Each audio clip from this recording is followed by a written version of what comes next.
Through the rest of this week, we'll be exploring how we manage some of the high maintenance relationships in our lives. We're going to look at the critic today, but alongside the videos over the next few days, we're also going to look at the wet blanket, the steamroller, and the sponge. With impossible people, conventional wisdom says avoid them or hurt them back or look down on them.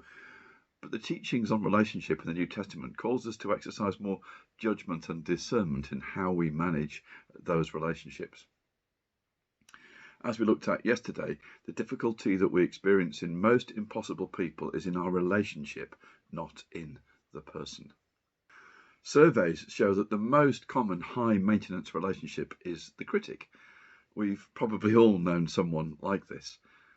To a critic, your life is a performance, and their job is to give you a thumbs up or a thumbs down. They can be real perfectionists, and they tend to look out for flaws anywhere they can find them. It can feel like they want us to fall short so they can point out exactly where we've gone wrong and correct us. And they're not for you. They're not trying to build you up. They have a kind of smug arrogance where they enjoy pointing out flaws and shortcomings. None of us like to be criticised. Criticism can make us feel defensive, exhausted, depressed, angry, upset, disempowered. Psychologist William Glasser writes, "Nothing we encounter leads to a greater and quicker loss of control than being criticised. And equally, it's harder to regain control when criticised than in any other situation." It does not matter how much work you do or how talented you are or how innovative your ideas are. You will probably be the object of criticism from someone, whether it's a boss or a co-worker, a family member, housemates, or whoever. No one is exempt from being criticised. And it may help to remember that even Jesus was maliciously criticised by many people. He was called a glutton, a drunkard, a blasphemer, and he was frequently criticised for hanging out with the wrong sort of people.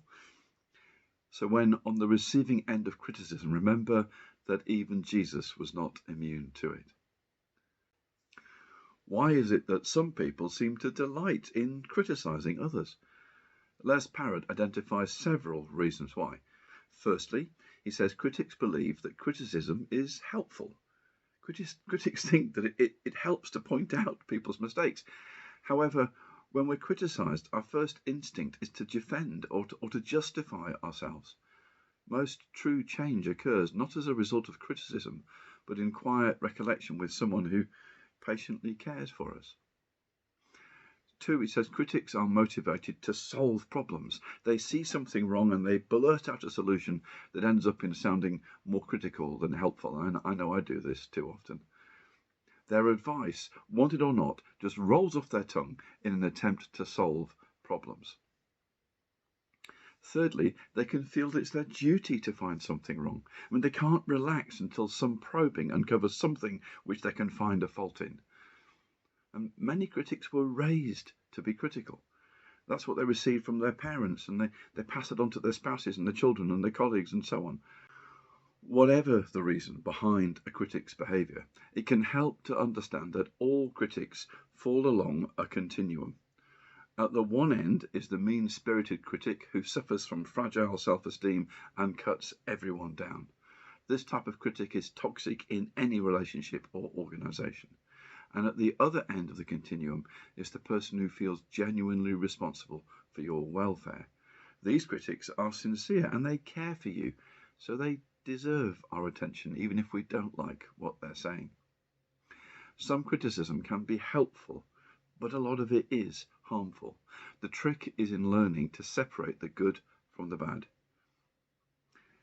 And some things that can help with that are firstly, recognising that we are all part critic. We hate being criticised, but we do it too. We criticise our boss, our colleagues, our fellow church members, our family members. Les Parrott writes that we are all part critic, and we will begin to make progress with critics only when we come to terms with the critic within. Secondly, understand where your critic is coming from. Excessive criticism can be one of the signs of a full emotional mug. It may be that your critic is carrying a lot of hurt and unforgiveness, and it shows in how they treat others. When we understand why the critic acts in the way they do, then we're less likely to be affected by their comments. Number 3, don't always tune them out.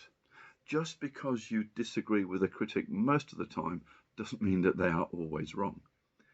If the comments are coming from someone you know is at the mean-spirited end of the continuum, then their criticisms say more about them than they do about you. Just let it go. However, if they're not at that end of the spectrum, one way of dealing with a criticism is to paraphrase it back to them. Let me be sure I've understood you. You are saying blah, blah, blah, blah, blah, and then ask them to confirm. We want to hear any good feedback there is in the midst of criticism, so we don't want to cut everything out. St. Paul wrote, "I care very little if I'm judged by you or by any human court. Indeed, I do not even judge myself." St. Paul was getting a lot of criticism from the church in Corinth, and he didn't say, "I discount everything you say to me, I'm ignoring it completely." He obviously cared, but he cared very little. He put it in perspective and listened to what he wanted to hear from them and decided what was really not relevant. Fourthly, limit what you accept.